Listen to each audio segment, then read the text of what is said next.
নমস্কার বন্ধুরা, আমার নতুন একটি ব্লগে আপনাদের সকলকে স্বাগত জানাই। আমি আপনাদের সঙ্গে এখানকার মেলার কিছু ভিডিও শেয়ার করব।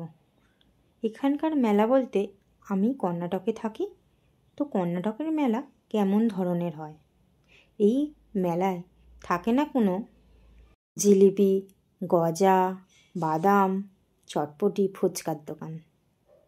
তাই জন্য আমি এখানকার মেলায় এলে আমাদের কলকাতার মেলাকে ভীষণভাবে মিস করি। এত মিস করি বলার মতো নয়। এখানে মেলার আবার ঐতিহ্য আলাদা, আমাদের ওখানে মেলার ঐতিহ্য হলো আলাদা। এইখানে মেলায় নানা রকম জিনিসপত্র বিক্রি হয়, চাদর থেকে শুরু করে জামা কাপড় নানা রকমের জিনিস এখানে বিক্রি হয়। কিন্তু আমাদের ওখানে মেলায় বেশিরভাগই ওই যে দোলনা, খেলনা এইগুলো থাকে। এইখানে বড় মেলা না হলে দোলনা একদমই থাকে না। নাগরদোলা তো থাকেই না, কোনো বাচ্চাদের দোলনাও থাকে না। বড় মেলায় তবুও এই রাইডগুলো দেখতে পাওয়া যায়। আর এখানে এই যে জামা কাপড়ের দোকানই বেশিরভাগ। তার সঙ্গে আছে আচারের দোকান, নানা রকম মশলাপাত্রর দোকান। এইখানে মেলায় এইগুলোই বেশি বিক্রি হয়। তারপরে আমার মন ছুঁয়ে গেছিলো এই দোকানটায় এসে। এই দোকানটা পুরো হস্তশিল্পে ভরপুর। মানে একটা আর্টিস্ট কত সুন্দর হাতের তার কাজ সুন্দর হলে এত সুন্দর ফুটিয়ে তোলে জিনিসপত্রগুলো। আমার এই দোকানটা ভীষণ ভালো লেগেছে। আর এই যে দুপাশারি দোকানের মধ্যে এটা হলো পান মশলার দোকান। দেখতে খুব ভালো লাগছিল বলে একটু এখানটা ভিডিও করলাম।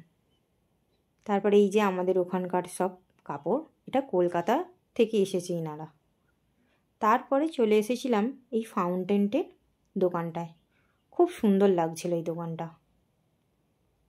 আর কি অপূর্ব দেখো ফাউন্টেনগুলো। এইখানে লাইট বিক্রি হচ্ছিল, এখান থেকে আমরা একটা ল্যাম্প কিনেছি। আর এখানে নানা রকম ধরনের কাঁচের চুড়ি, কিন্তু সাইজগুলো বড্ডই ছোট, আমার হাতে একটাও হয় না। আর মেয়েদের তো ইমোশনাল থাকবেই, এই যে চুড়ি কানের এইসবের দোকান। এই কানের দোকানটা সেম পুরো আমাদের ওখানের মতন।